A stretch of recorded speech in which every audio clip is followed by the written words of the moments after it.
আপনারা জানেন একটা মহল নতুন করে ষড়যন্ত্র শুরু করেছে।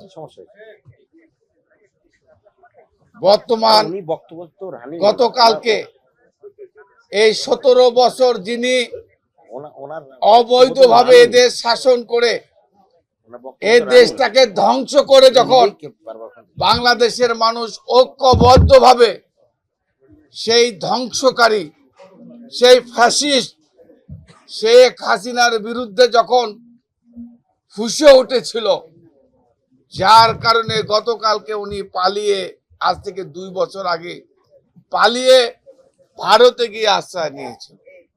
সে ভারতে বসে নতুন করে ষড়যন্ত্র শুরু করেছে।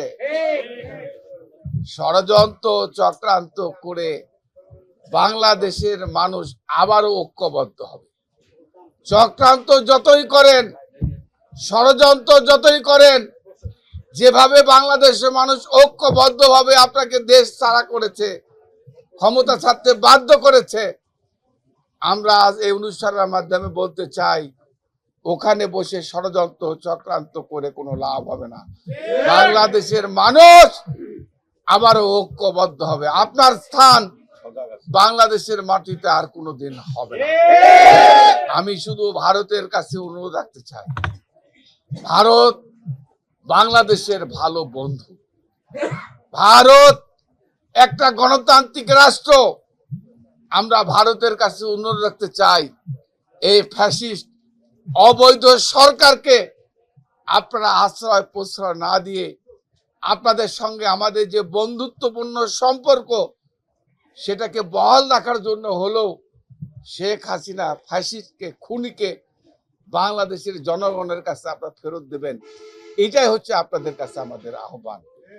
প্রিয় ভাইয়ের আমার, আপনারা এও জানেন আমাদের প্রধানমন্ত্রী তারেক রহমান সাহেব আজকে এই প্রধানমন্ত্রী হওয়ার পরের দিন থেকে আজকে দেশ গড়ার জন্য আজকে কাজ চালিয়ে যাচ্ছে। আজকে বাংলাদেশের অর্থনীতিকে একবারে ফোগলা বানিয়ে শেখ হাসিনার দোসররা, আপনারা দেখেছেন, আপনারা নিজেরও ব্যাংকে টাকা পয়সা রেখেছেন, অনেকে ব্যাংক থেকে টাকা উঠাতে পারেন না। এই সমস্ত টাকাগুলো শেখ হাসিনার দোসররা বাংলাদেশ থেকে টাকাগুলো লুট করে বিদেশে নিয়ে গিয়েছে। আর এই জন্য আমি আপনাদের বলতে চাই, তারেক রহমান দেশকে এগিয়ে নিয়ে যেতে চায়, দেশকে আগামী দিনে বাংলাদেশকে অর্থনৈতিকভাবে একটা স্বাবলম্বী দেশ হিসাবে উনি পরিণত করতে চায়।